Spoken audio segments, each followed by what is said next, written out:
I knew day in and day out I was the best wrestler alive today. Woo! I've got the style and profile like never before. The Ric Flair Show. Woo! Woo! The world heavyweight champion, Nature Boy Ric Flair. Woo! The 16-time world champion back behind the mic and telling it like it is. If you're not carrying the big gold, you're second best no matter what you tell yourself. And now, Ric Flair and Conrad Thompson. Hey, ladies and gentlemen, it's the Nature Boy Ric Flair again with my phenomenal co-host, Conrad Thompson, helping me with the production of the Ric Flair Show, which we love doing together. Conrad, as you know, is the entrepreneur from hell, second wealthiest man in the state of Alabama, owner of the Conradison, and my very, very close friend, and obviously one of the most knowledgeable people alive in the history of professional wrestling. Hello, C-Man. Wow, what an intro, man. That's pretty big time. I appreciate the love. That was it, man. Well, let's get into it, man. We've got a big show today. I'm excited that we're doing a kind of a different format for MLW. We did it on Woo Nation. It was a big hit. It was probably my favorite thing that we did, and we're going to do it today on the other side of this break. But first, let's get into the top 4 stories. Brought to you by RicFlairShow.com's online store. They've got brand new t-shirts, guys. Dr. Woo, Wooter, Space Mountain, and more right now at the merchandise link on RicFlairShow.com. Just go to RicFlairShow.com and click the merch button at the top of the page. All right, Rick, here we go. This week's top stories brought to you by RicFlair.com. Dolph Ziggler has put his career on the line against Dean Ambrose at No Mercy. And there's lots of talk, Rick, that this will be the end for Dolph, that his contract is up after No Mercy. Your thoughts? Well, I've heard that, but I hope it's not true. He has too much left to offer to the business, and I think, and I hope I'm not letting the cat out of the bag, I think they want him to work in the office.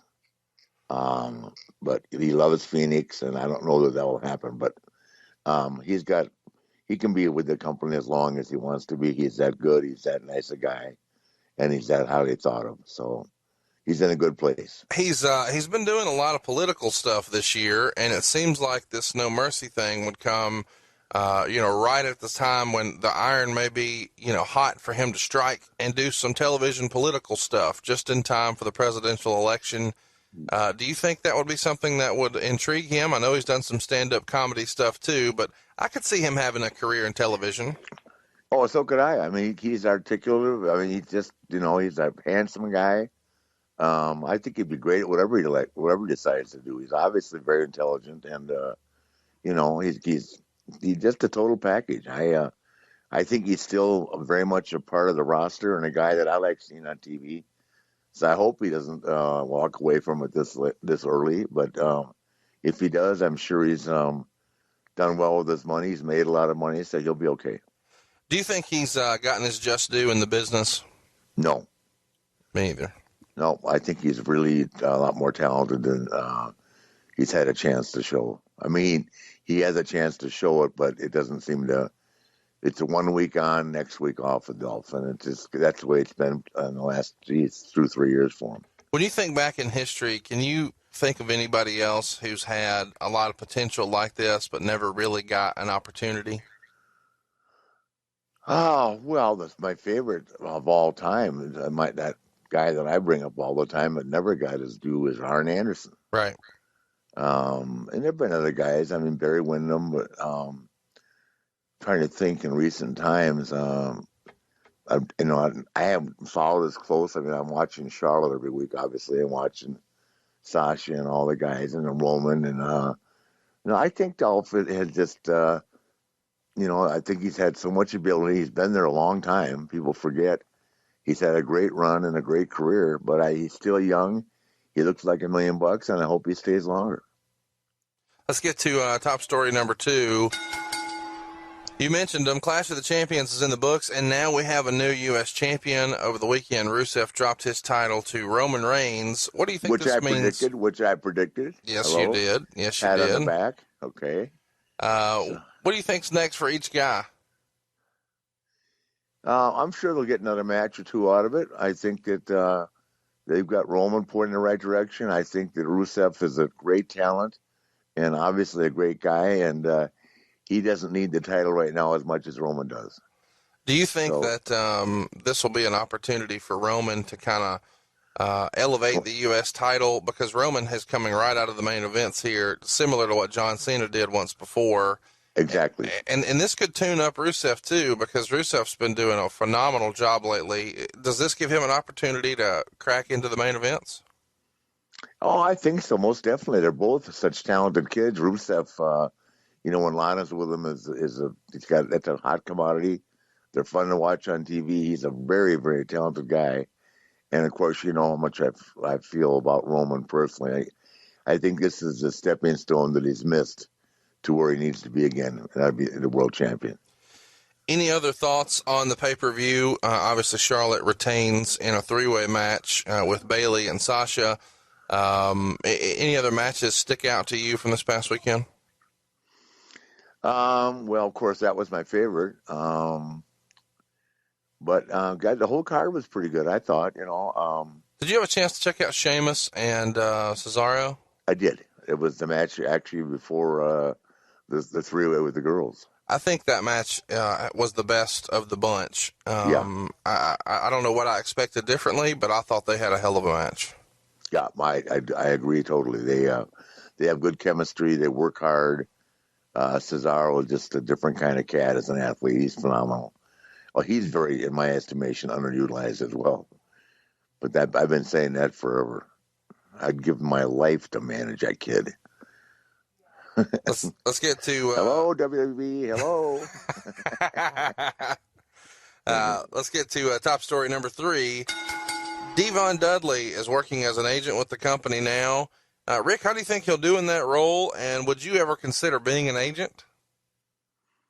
I most definitely would never consider being an agent. It's the most thankless job in the world. But Devon is a good guy. He's smart, and he'll do real well with it. So you said it's you wouldn't consider it. Tell everybody what that job really consists of. I think a lot of listeners may not really know what an agent does. Well, it represents a job that starts at 12 noon Eastern, 1 o'clock Central. No, I'm sorry, 12.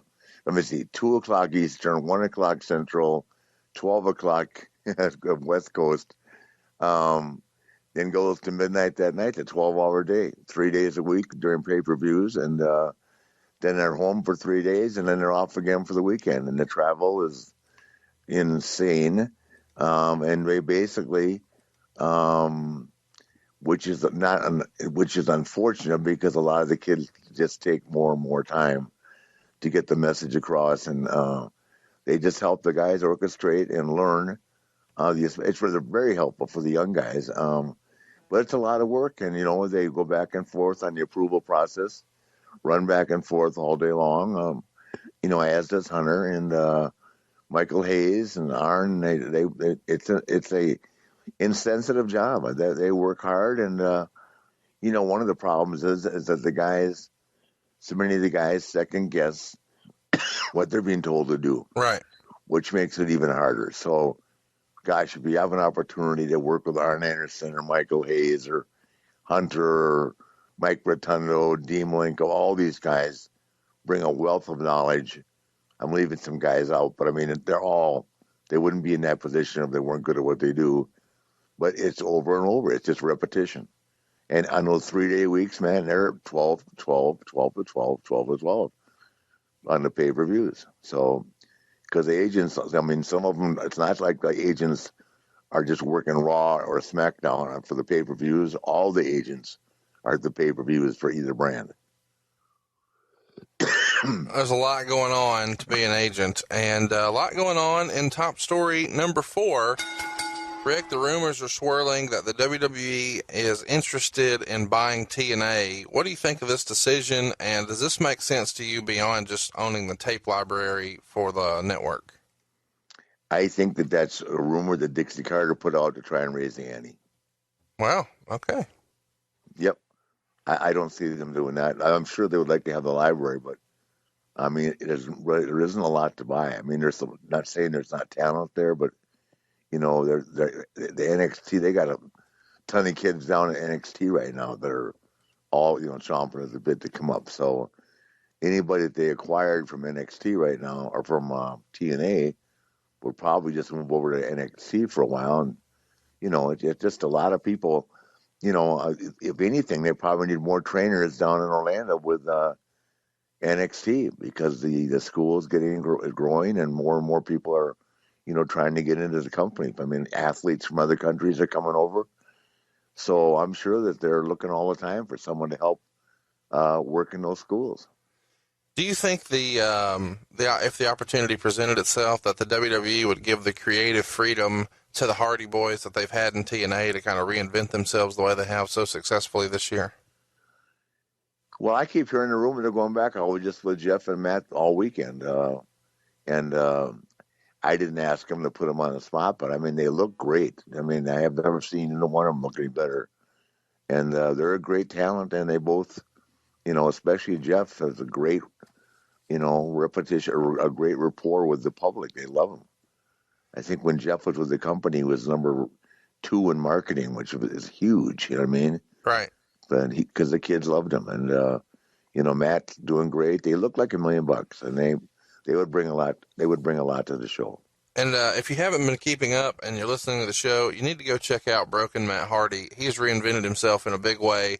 It's one of the best things happening this year in wrestling, and it's happening kind of quietly because TNA just doesn't get the recognition it deserves for that angle. But they have really hit a home run, and we're hoping to hit a home run on the other side of the break. We're doing something fun, guys. We're going to go back and give commentary on a Ricky Steamboat, Ric Flair 1989 match. You don't want to miss this. This is something I've wanted to do for a long time, and it's finally happening. Stay tuned. The Ric Flair Show. We'll be right back. If you want to be the man, you got to beat the man. Woo! Don't miss a minute of The Ric Flair Show. Subscribe on iTunes now. In Ric Flair, who you're looking at, the man. Woo! The Ric Flair Show. With an erection that is so rigid, you can strike matches on it. All right, Bruce, we watched the debates this week, and it's got a lot of people nervous, and one of the things they shouldn't be nervous about is their mortgage. Absolutely not. And if you're looking for a new mortgage or you're looking to refinance, there's only one place to go, and that's First Family Mortgage. Absolutely. First Family Mortgage can help you take control of your family's economy. Maybe you'd like to skip a couple of house payments. Maybe you'd like to go ahead and stimulate your economy by getting rid of that credit card debt. First Family can show you how to do that and, of course, get you a better rate and get you a better loan. And you don't need perfect credit, do you, Bruce? Absolutely not. And you would be amazed at how easy it is and how much money you can actually save by talking to the experts. It's like a 10-minute phone call, and the experts at First Family Mortgage will get you on your way to saving more money, ending up putting more money in your pocket. More than you ever thought possible. That's what we're about at First Family Mortgage. And that's obviously the full-time gig. Obviously, I'm not a professional broadcaster, but I do but I do know something about saving people money. We'd be happy to hook you up right now at 1fmc.com or give us a call toll free at 888-425-0105. Now back to more Ric Flair Show. Equal Housing Opportunity Lender, NMLS number 65084. You're listening to The Ric Flair Show. You're talking to the Rolex wearing, diamond ring wearing, kiss stealing, wheeling dealing, limousine right, jet flying, son of a gun, and I'm having a hard time holding these alligators down. The Ric Flair Show. And now, more Ric Flair. All right, Rick, so this is something we did back on the old Woo Nation show. We watch an old match together and just kind of get your commentary and kind of a peek into the mind of the Nature Boy when he was having some of his iconic matches. And people really talk about these 1989 matches with Ricky Steamboat more than any other set of matches. Would you agree with that? Yes. So when you're out making appearances and autographs and stuff like that, how often do they talk about the Steamboat matches, and particularly the one we're going to be reviewing here today, Chi-Town Rumble? Well, it's nothing. It doesn't go a day without being talked about when I'm doing personal appearances. And I just did 3 shows with Ricky this weekend, so you can imagine that's all the people talked about. I personally liked Chicago and Nashville, but a lot of people like the hour-long one in New Orleans as well. So They're all really good. It's unbelievable what a talent he was. And he still looks like $1 million. There we go. We're all set, man.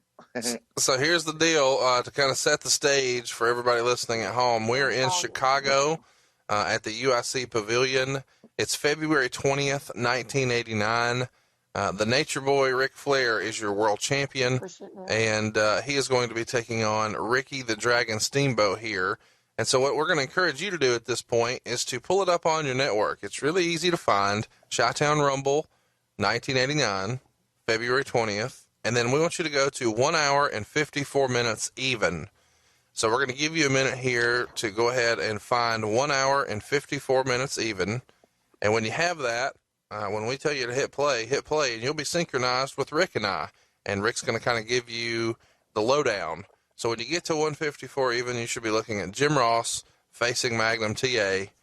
And you should go ahead, and we're going to assume everyone is there now, and press play right now.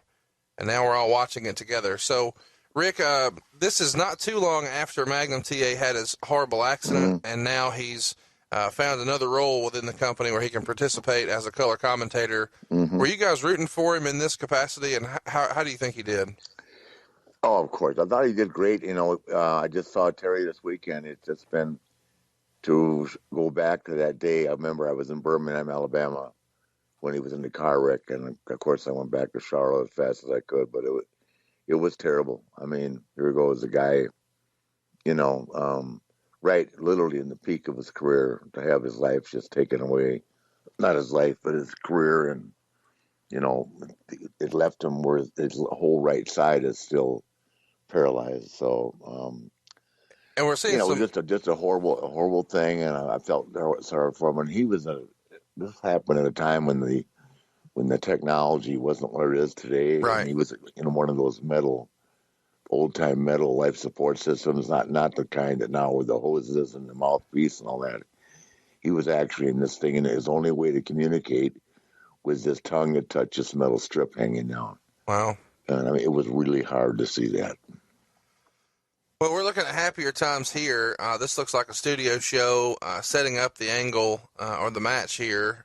It looks like you were teaming with Bobby Eaton, and Steamboat was teaming with Barry Windham. And now this is from a Clash of the Champions, what we're looking at here. Sure, in Cleveland, Ohio. And this is, I think, one of the better angles you guys ever did. Bob Caudle here is doing the announce duties, and you come out with just a bevy of ladies. And you're kind of running down Ricky Steamboat. It's the same kind of stuff you do at the Conradison. Bring over the girls to get your clothes torn off. So this, you guys have done this a few times. This with you. We did the same thing 15 years before it. And Isn't that amazing? It's still fun. This was the first time I saw this. So the guy that we just see in the frame there is Hiro Matsuda, and people were kind of confused by what the hell was he doing there in a time when you had J.J. Dillon around and all George that. Scott just did him a favor. Hiro was a nice guy, but to be managing me was absurd. I'll say that the rest of my life. It was just George Scott gave him a job. So he really didn't. He was a nice guy, but it didn't work in terms of enhancement for me for anything. So did you pick a suit here that you didn't really care about and you were okay with losing? Is this a cheap suit, or is this still one of those Michaels Customs one and it's just part of the business? It's either Michaels or Taylor Richards for sure. One or the other. I didn't have any cheap suits. That was one of my problems. You know that. So if you'll notice the large ball of socks on my underwear. I'm not looking. I'm focusing on the match. I'm not going to stare there, but I'm sure some of our female listeners are trying to check it out. Live the legend. Anything for entertainment. Well, this is entertaining right here. And what's interesting is I remember the first time I watched this. I don't remember if it was my sister or it was my mom or who it was when we watched this the first time as a little kid. And when you get down to your underwear, people were like turning their heads, and I'm like, it's the same size as the trunks he wears all the time. What's the difference? Like, it's not a super embarrassing thing. It's the same thing. Yes, I know. What's the difference, really? God, what a punch. That's the best punch in the business. You're kidding me. Who can do that now? Here's Hiro Matsuda again, holding Ricky Yeah. Steamboat back, and you guys are doing the double team. Yep, and here's the entrance. Here we start the show. Yeah, what an atmosphere. The Chicago Pavilion, 10,000 people, sold out. You know, I mean, but the awareness to this thing was huge. So, you know, for us, it was a great night, great opportunity to show everybody how good we thought we were, or we were, Is this or we knew we were. I want the red robe there, man. is this one of your favorite robes? Yes. While we're talking about robes, what were your favorite handful? You just said this was on the list. What else makes the cut? Well, believe it or not, one you've never seen, except maybe a picture, was that peacock one. Oh, yeah. That Mulligan tore up in '78, and then of course the purple one, the blue one from Starrcade. I never did get her name. Oh, that's awesome. You know who's sitting in the front row here, right? Dave Meltzer. Yeah, Dave Meltzer, and the fullback from Stanford. Who is this lady right here? Who is that right there? Is that Beth? It might be Beth. I don't think so. Well, you kissed her on the mouth. You're kissing all the girls and making them all cry. Yeah, it must have been Beth. She must have put a lot of pressure on me to be there. So, would it be safe to say that you guys were going to the snuggery after this? Oh my God, yeah, we did for sure. Actually, we went everywhere. It was unreal. Who's look at the hair on some of these girls in those days. Jesus. That was your deal, was it not? Yeah, but not like that. You can obviously see I didn't handpick those girls. Oh my God, I love you for that. True, Jesus. So Tommy Young is a couple of those couldn't make the cut anywhere. At the Conrad, for Christ's sake. The Conradison's closed for business right now. It's off season. It's off season at the Conrad. Yeah, it's off season. Yeah, okay. You can tell that story walking. Okay. Look at the body in that guy. Holy cow. Woo woo. No wonder Wendy's nuts. Do you think this is the best you ever looked right here? What's that? Do you think this is the best you ever looked? No, I looked better. Christ, I was 4 years old there. You know, but I never looked like Steamboat. Look at Steamboat. I mean, he looked like a professional bodybuilder. He just did look so much. Look at him. Look how he just walks around the ring. He knows where he's at all time. Never a positioning problem. I mean, that's a big part of wrestling. Knowing where you are in the ring, you know, and then boom. And he in such good shape. I mean, you know, already a cover already. Yeah.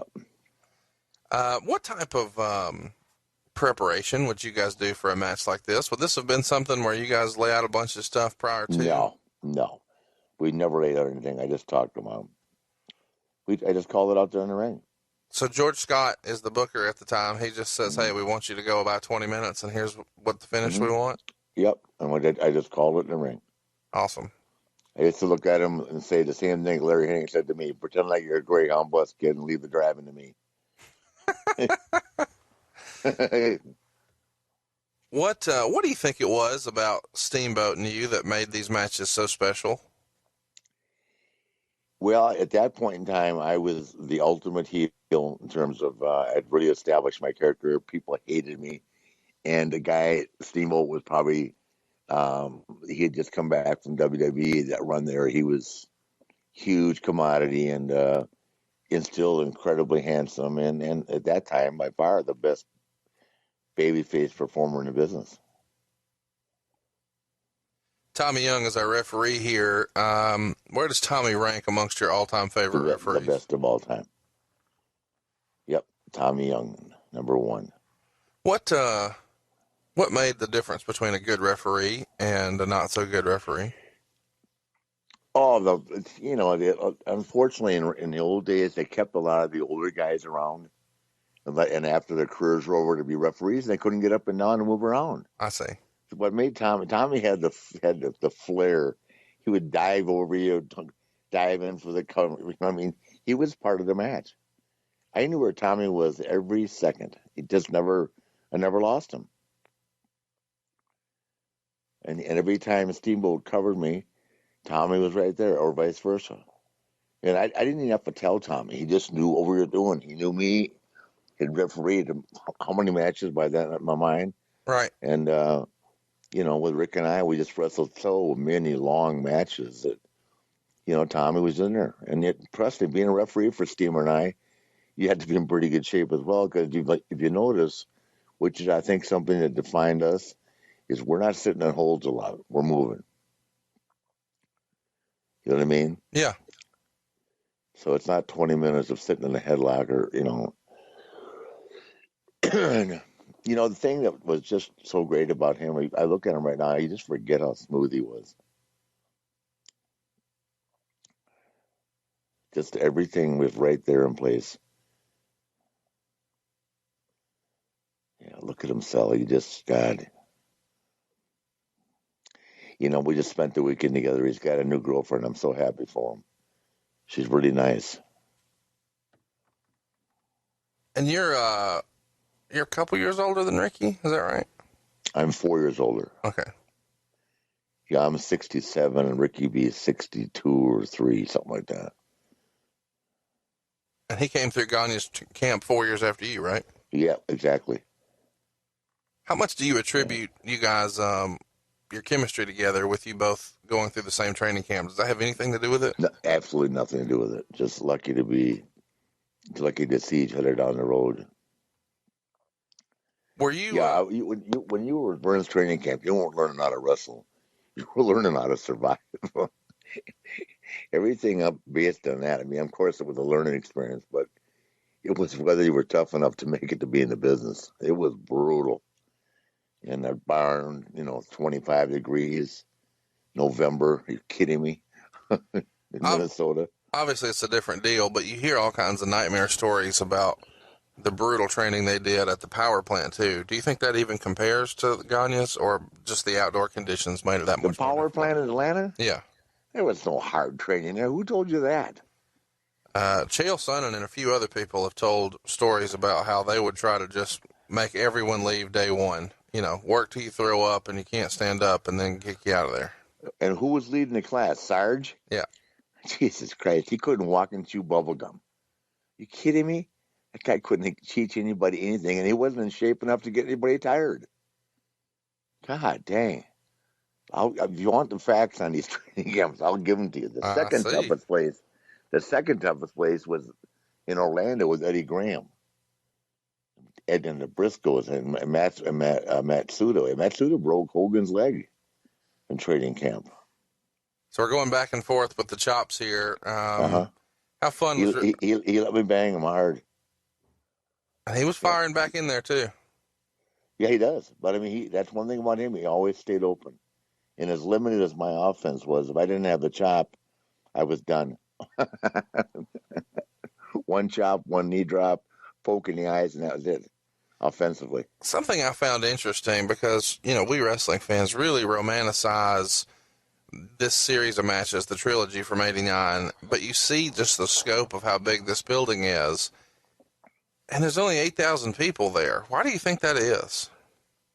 Well, it was sold out, right? I thought it was 10,000. No, I don't think it's sold out, and I don't think that any of these trilogy matches really drew what we as fans would think they do, by today's standard. Is that just an indictment of WCW's position compared to the WWF? It's certainly not a reflection of the quality of the matches. They didn't know how to promote anything. I mean, please, that's part of it. But I'm pretty sure Chicago and Nashville sold out. New Orleans was terrible. Yeah. But, look where we were. I mean, we're New Orleans, right? Right. And I'm looking at the graphic, and they spelled my name wrong. Hello. You spell Ric Flair's name wrong, R-I-C-K. Yeah, it was pretty bad. Yeah, it was absolutely. I looked at Steamboat, I said, well, here we are again, about to kill ourselves for an hour, and I can't even spell my name right. What a joke.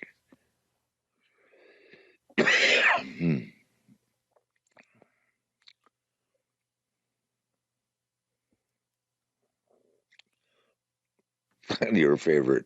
I love it. The Gordon. It never gets old. Did you see that? Did you see the thing circulating a few weeks ago where it was a collection of your quote unquote Flair flops like that, and it said Hillary Clinton be like after she had the little health scare? Yeah, I saw it. Of course I did. It's amazing how much of your stuff like that goes viral. I send it to everybody. The big gold belt. What are your memories of that belt making its debut? We had a question this week on Twitter about, did you know it was coming or was it a surprise? It was a surprise. Crockett brought it to me in Orlando. I remember because I was wrestling Brody, and he came in and said, "I got something for you." They paid $35,000 for it back then. It was made in Reno, Nevada. It had actual diamonds and rubies. And it's, it is solid gold, but you know what it is. There's Brad Mustard, the running back from Stanford, number 24. And he's sitting next to Dave Meltzer, and Dave is not acknowledged in the match, obviously, but what was your relationship like with Dave back then? Well, I'd never met him till that night. He was with Brad Mustard, right? So we went out afterwards, and Dave's a well-built guy, right? Right. Stocky. And I thought he was like a football player. I thought to myself, guy's a little short, but he probably could be playing for the Bears. And then he introduced me to him. That was my first introduction to him. He's a very nice guy. He doesn't drink, right? So it's hard to trust him. But no, Dave and I have become really close over the years.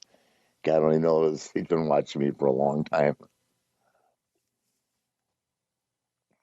Cranking on the headlock here. What's the basic formula of putting together a match? Is there like, obviously there's the finish and it starts with the collar and elbow tie up, but as a general rule of thumb, kind of break it down by chapters or segments or whatever. Well, for me, especially with a guy like Steamboat, I couldn't go out there and have anything, pre-planned, because I had to hear the audience. Because when we started this match out, it was 50-50. Does that make sense? Right. Because they'd never quite gotten over the thing. Did Ricky bring his son out in the beginning of this match? No, I don't think he did on this one. I think that was Nashville. Yeah. Okay. Well, whatever. But I mean, he made it known that he was like a family man. Mm-hmm. And I'm telling everybody about all the women and cars and all that, right? And Ricky's this humble guy. In Chicago is a tough town. They like that, the aura of my persona. Does that make sense? Yeah. But once we got going, it was all him. He hadn't been on our TV in a couple of years, and a lot of people didn't know him right away at first. But we did everything in the world to bring him back, and he got hot. And he's, like I would say, there's only one Ricky Steamboat. Yeah, he had a big run, in the 86, 87, 88 with the WWE and Macho Man. And then he comes here and is programmed with you, and he moves from Intercontinental level up to world title level here. And then he's back in 91 with the WWF. Why do you think he never really stayed put for very long? Well, the thing about remember, we were working with Hurd here. We're still with poor Jim Hurd. Are you kidding me? I think, isn't this 89? Yeah. Yeah. Yeah. And Hurd had just come in. I mean, you kidding? No one could work for him. And they wouldn't give him the kind of contract he wanted. Plain and simple. It was just about business. Look at how the guardrails have changed over the years. Mm-hmm. Everything's padded now.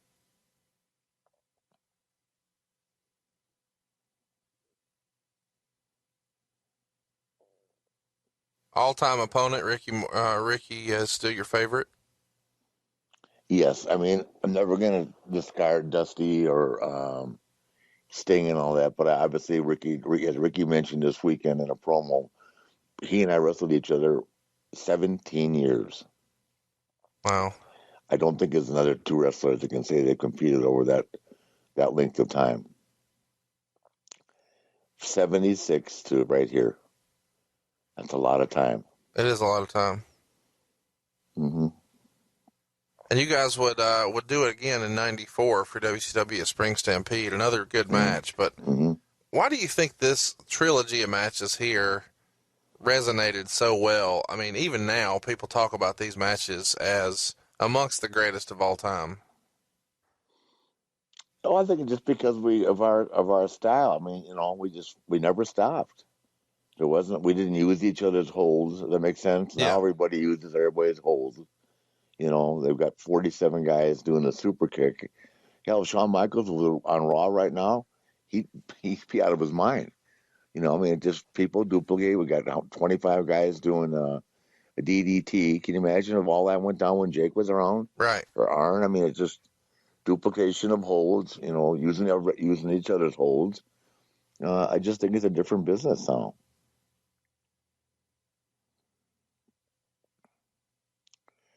But there's no way in the world you can't tell me, looking at Ricky Steamboat right now, he wouldn't be a big star in the WWE right now today. And we know the answer about the blonde guy. Holy crap. Vince couldn't afford me. Here we go. I love that. The up and over, up to the other turnbuckle. And look, you made it off. You made it once. I made it once? Yeah. And he reversed it. Here we go. I thought I was going to do the Gordon for you. And the thing about Ricky, when you got him in a position like this, I mean, you look at him, people believed he was in pain. Yeah. There was no lack of, it didn't take me 15 minutes to put the hold on. We boom, boom, put it on. And it's the sequence and the, I think the, what's the word? Not coordination, but the rhythm. We had something down that's very hard to find. When we had Ricky on Woo Nation last year, he talked about, and he gave you credit for teaching him the art of timing. And he credited you with his understanding of that and the way you could use the timing to really build a match and tell a story. And I don't think that's any more evident than this series of matches in '89. Yeah, well, timing is everything. I mean, it's just putting yourself in the right place. But I also want to give credit to Tommy Young here. Tommy's one of those guys, it would give you a lot of the referees now, they don't want the heat. You know what I mean? Right. I got mad at one of the guys when I was managing Ashley for a while, because one of the guys, he said, I don't want to do that. I said, what do you mean you don't want to do it? He said, well, I look stupid. I said, we don't care what you look like. I mean, I lost it. I couldn't believe the guy said it to me. Wow. I mean, I'll look like I didn't know what I was doing. And I said, well, if the agent told you to do it, I can't believe you're asking me. Well, that's everybody. Everybody's got their own gig now, man. When the referees start telling you what's going on, you got problems, because they bring a lot to the match. A great referee can really help a match a lot. Yeah, you're right. It doesn't happen the way it is right here, where, the heel is making sure that he's had plenty of opportunities to hold the ropes and get that extra leverage, and the ref not see it. And Tommy is kind of committing, and then when he doesn't see it, when he sees it, he's actively trying to get me out of it. Yeah, break the hold now. Yeah. Yeah. Well, he was part of the show. It was great. Why don't you think referees ever have their chance to make it into the Hall of Fame? Because Tommy Young belongs. Oh, most assuredly. I never thought of that, because, there have been some great ones. I mean, there really have. I think Tommy, by far, so many guys learned from Tommy. Does that make sense? Yeah, Charles Robinson credits him as being his role model. Charles is an excellent referee who's not afraid of a little heat from the crowd. I mean, when you're trying to get heat in a match, the referee's got to take somebody. You know what I mean? Uh-huh. And that's just the way it is. So, but a lot of the young kids don't want to do that. Like, what are they going to do? Go out and sign autographs afterwards? There we go. Vintage Steamboat. That move there seems like that could be dangerous for you to both tumble over the top right there. What's the trick to not getting injured there? The trick to not getting injured is the guy that you're landing across taking you over the top.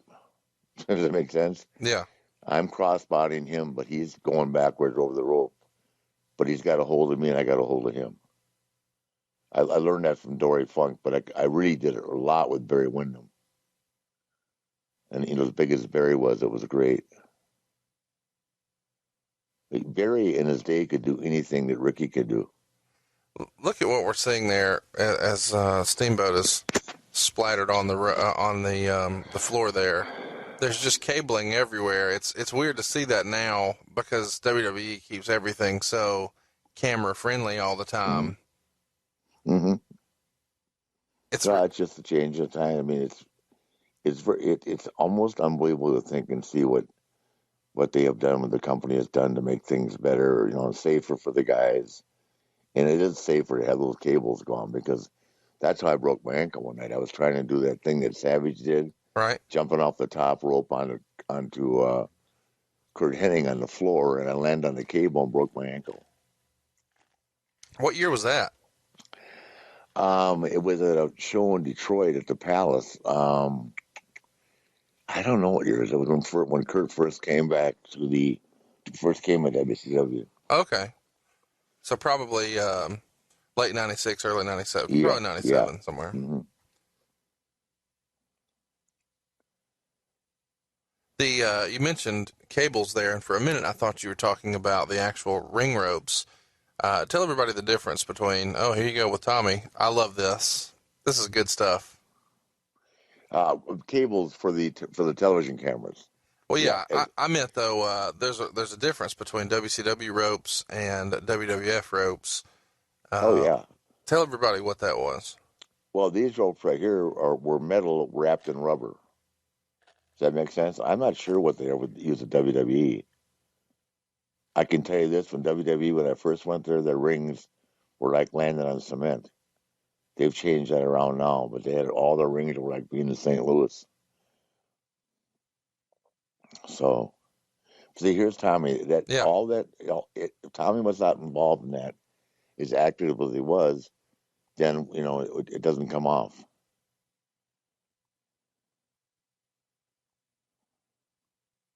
The pushing spot there, I thought we did the pushing spot a minute ago with Tommy Young. I remember you doing that pushing spot and eventually taking a bump for the ref. I thought that was here, but I don't guess it was. It probably is later on.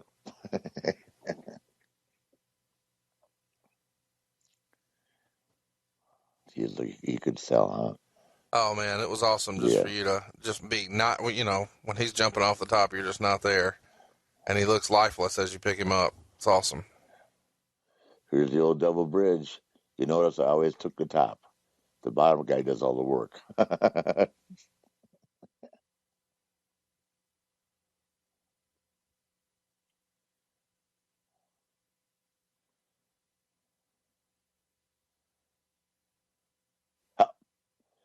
Got the leg over the rope. Thank God.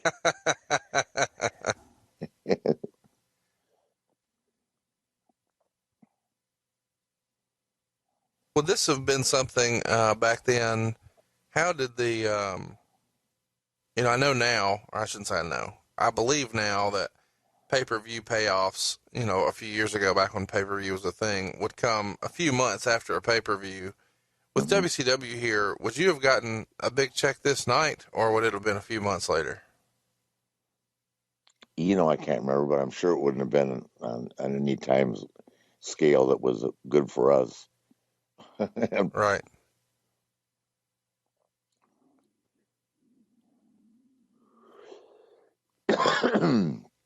And not because they ran the company. It was a dysfunctional thing the whole time. So, and it's amazing because there was so much talent there.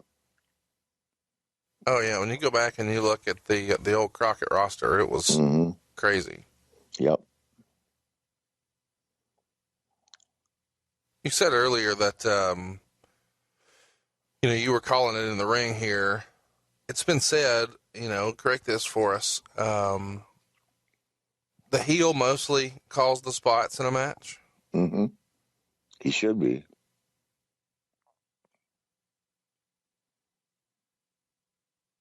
I mean, I know I did. Right.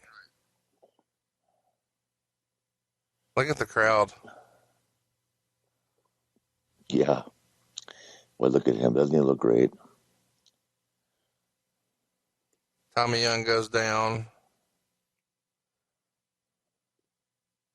I think Dusty's still booking here. He hasn't been, he's not out yet. No, George Scott was booking here. Because I remember we all went downtown with George afterwards. Does George Scott get his just due for what he meant to the company? He certainly does from me. For Crocker Promotions, he's the guy that made it happen.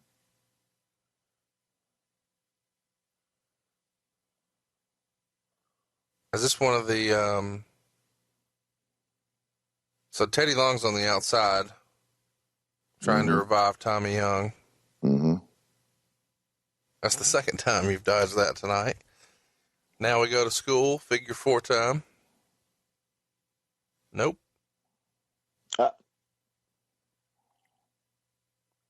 With the second referee.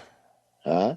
With the second referee, so it lent itself to a little bit of controversy for a rematch, and this was, of course, match 1 of 3, but on this night, Ricky the Dragon Steamboat became the World Heavyweight Champion, and this was the first time he was World Champ.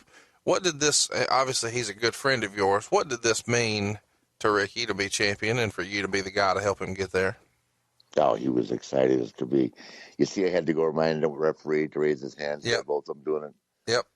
That's what the business is. You got to look at every aspect of it. And then, of course, it's my job to look like I'm out of my mind, in shock. I mean, you have to remember that when you're doing something like this, the people are going to look at you for another 10 minutes. You know what I mean? Right. So any expression or movement or body English, it needs to all be in place with what you've just done with the body of work. I sound half educated today. You do. Well, we just watched that. It's early in the day. Yeah, that'll wear off. You and I watched this for the first time a couple of years ago, and you said you hadn't seen it at that time. Looking back at it now, do you consider that one of your best matches? No. You don't? No, because we did, later on, Steamboat and I were doing superplexes off the top, and I thought it was a good match. But, you got to remember, Rick and I was 40, he was 36, and we've been working since I was 28. Does that make sense? Yeah. So you just seen, I think what you saw there was what years of consistency and, really good camaraderie and chemistry bring. But I don't think it was one of our greatest matches. We had some tremendous matches, and I always liked the ones with him and I with the blood. He didn't like doing that, but it really made a difference. And in Chicago, if we'd had blood that night, it would have made a huge difference in the reaction. Well, I'm glad that we got one of these down, because even though you may not have thought it was one of your best matches, a lot of us fans do. And it was the Chi-Town Rumble, February 1989, and I'm glad we got to do this. On the other side, we've got This Week in History, we've got Ask Naitch, we've got Voicemail of the Week, we've got a lot more cool stuff coming up. Stay tuned. We'll be right back on The Ric Flair Show. My name is Ric Flair, and I am the man. And I want to remind you of one of the key components that makes me the man is the fact I am a man with a slow hand. And every woman wants a lover with an easy touch. I want someone who will spend some time, not come and go in a heated rush. I want somebody who will understand when it comes to Ric Flair, to love, I want a slow hand. Woo!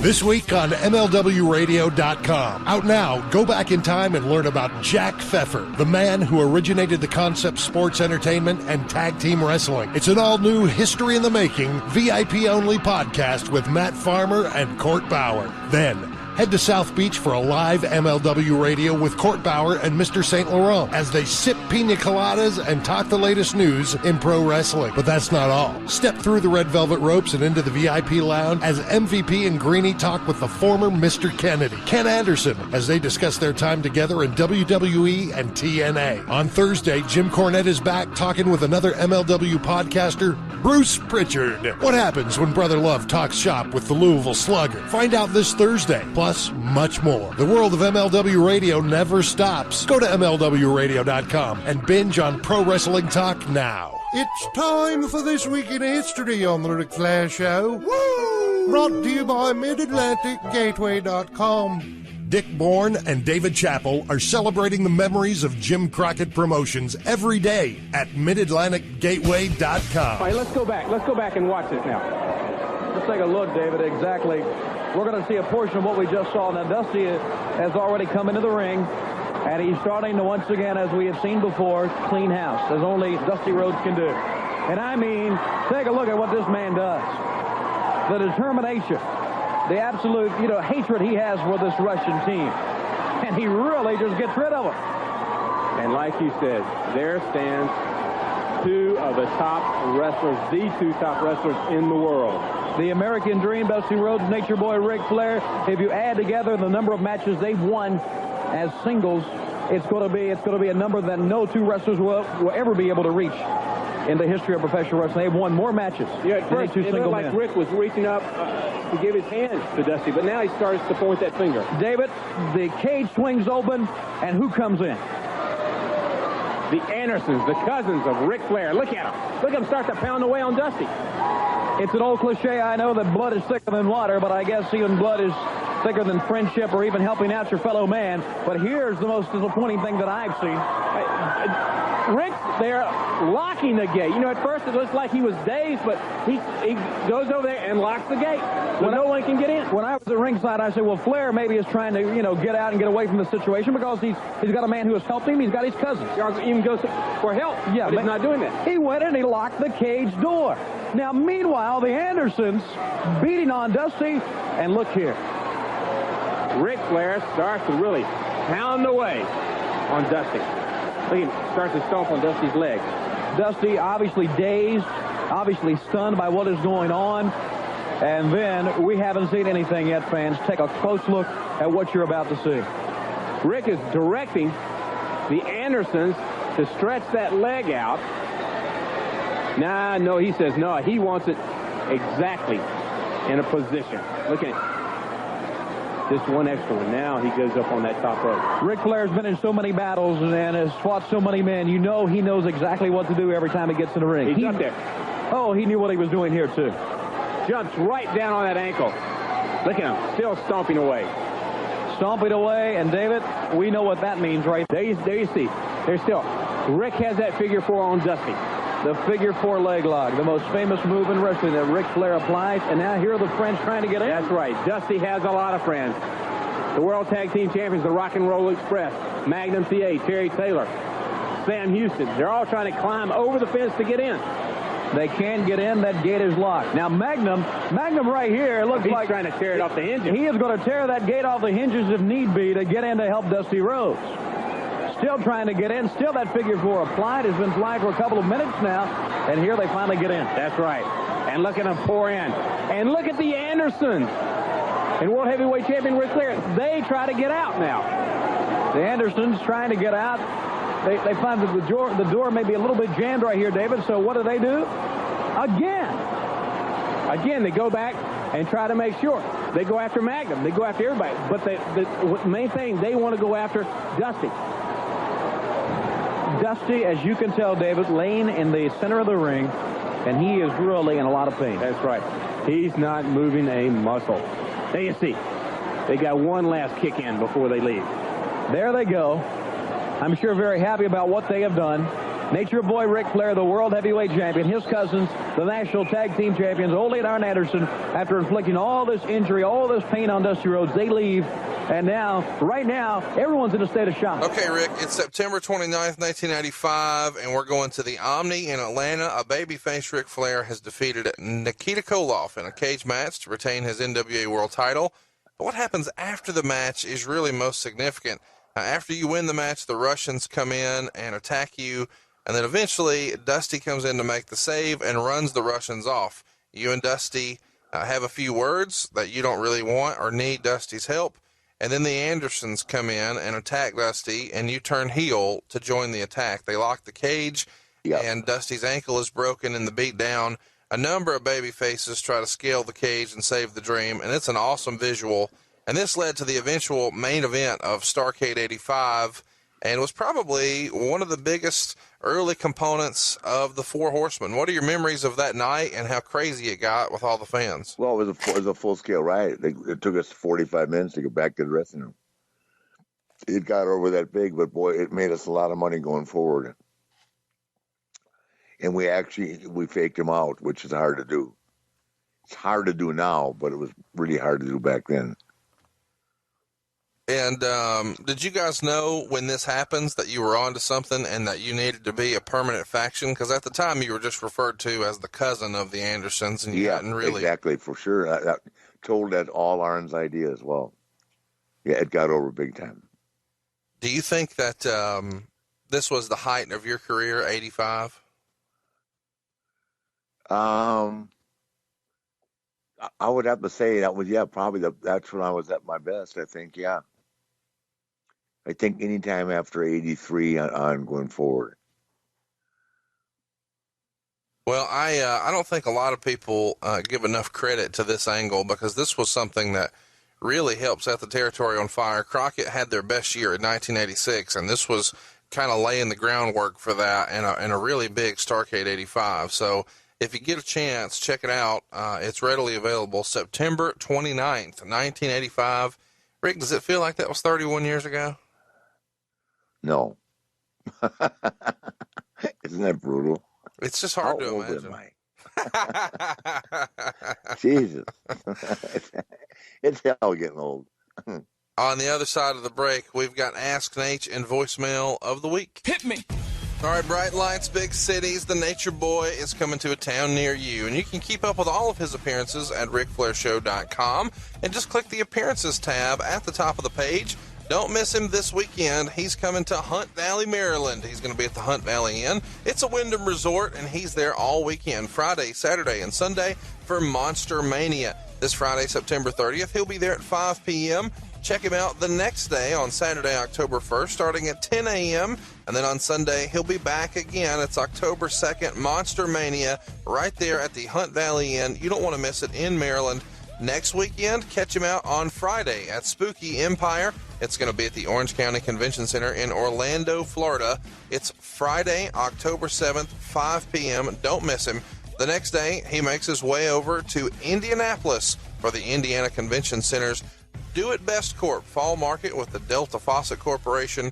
He's going to be there on Saturday, October 8th at 11 a.m. And if you want to know when he's coming to your town, it's simple. Just click on RicFlairShow.com, and right at the top of the page, there's the Appearances tab. The Nature Boy on tour, coming to you soon. Now back to more Ric Flair Show. You're listening to The Ric Flair Show. Anything I need to know about you? You're talking to the Rolex wearing, diamond ring wearing, kiss stealing, wheeling dealing, limousine riding, jet flying, son of a gun, and I'm having a hard time holding these alligators down. Woo! And now, more Ric Flair. Ask Naitch, brought to you by MacWeldon.com. If you want to style and profile like the Nature Boy, wear what Ric Flair does. Wear Mac Weldon. You'll look great and feel great. Get 20% off your entire order when you use promo code FLAIR.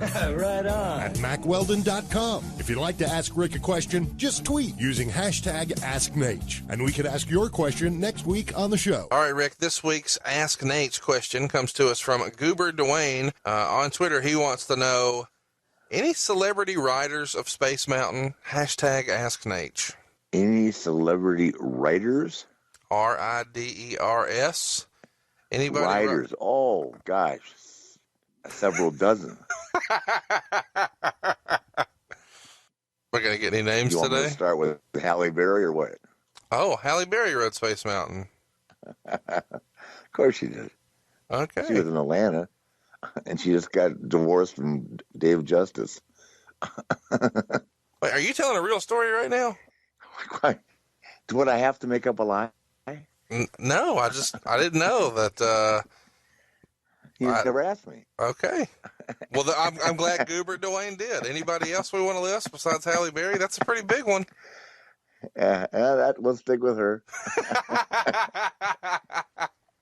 What do you want to share? What the line is? I've seen you do it before, in jest, not for real. But when you're trying to throw it down about the legend, there's a line that you use about a legend. Don't be afraid to live, legend. That one. Yeah, and dare to dream. Dare to dream. You in a bar at the St. Louis airport about 2 years ago. I keep Wendy in a coma. Yeah, I heard about a. I don't know what's up with that. Oh God, I don't either. All right. Well, please bleep that. I'll get in big trouble. Wendy will hear that, and I'll be in big trouble. Please. Let's get to this week's voicemail of the week and see if we can avoid some more trouble. Voicemail of the week, brought to you by RicFlairShow.com's merch tab. Check out the new shirts like Wooters, Space Mountain, Dr. Woo, and more at the merch tab of RicFlairShow.com. If you'd like to be next week's voicemail of the week, just call the Ric Flair Show hotline. The number is 844-RIC-SHOW. Leave your name, city you're from, and your hot take. If you've got what it takes to style and profile on the show, call today. Toll free 844-RIC-SHOW. Now, here's this week's voicemail of the week. Hey, Rick. Hey, Conrad. This is Todd from Columbus, Ohio, home of the Ohio State Buckeyes. My question is this. Every man has his number. Wilt Chamberlain's number was 25,000. Gene Simmons' number was 4,500. What was Ric Flair's number? I'm going to set the over-under at 2750. And let's be honest, I would just love to have had the Nature Boy scraps back in the day. Y'all have a great day. Woo! All right, Rick. We know you're a 16-time world heavyweight champion, but how many times were you the man? What's your number? We've heard Wilt Chamberlain's. We've heard Gene Simmons. It's a fair question. Oh man, I don't even want to go there because it's just something that I used to think was pretty cool. Now it just makes me realize that I was so out of control. And not to ever be misunderstood with the fact that I'd had a lot of fun, but I don't know. God, figure it out like this: on the road 39 years, 360 days a year. Okay, do that for 39 years times 1 day. So the caller suggests that the over-under, if this was a Vegas line, was 2,750. I do math for a living, so I'm going to go ahead and say that the number is over. Over what? 2,750. Oh, it's got to be over 3,000. That's just random guess. Well, we have an expression in the great state of Alabama for times like these: roll tide. Let's roll tide, yeah. Let's get out of here. Give some Twitter plugs to our friends at Ric Flair Show. That was my saying. Rule Naitch. Oh my gosh. At Ric Flair Show is how you can find the show on Twitter. I am at Hey It's Conrad. We are on at MLW. The sponsor of this week's This Week in History is at MA Gateway. If you love Jim Crockett Promotions, you'll love MidAtlanticGateway.com. At Jerome Fisher VO is our master of ceremonies. He's keeping us sounding different from everybody else. And if you'd like for your stuff to stand out, hit him up at Jerome Fisher VO. And, of course, First Family Mortgage can save you some money at 1FMC. Rick, you've got a big weekend coming up this weekend. You're going to be all over for Monster Mania. This past weekend, you were at Flair Country all weekend for some sold-out shows in the Carolinas. Anything else? And then Corpus on Sunday. And this weekend is Baltimore and back for the Falcons game. And I'm telling you, I'll be on the sidelines wearing my Falcon gear, watching them beat the Panthers. But you need to check us out next week here on the Ric Flair Show. We'll see you next week.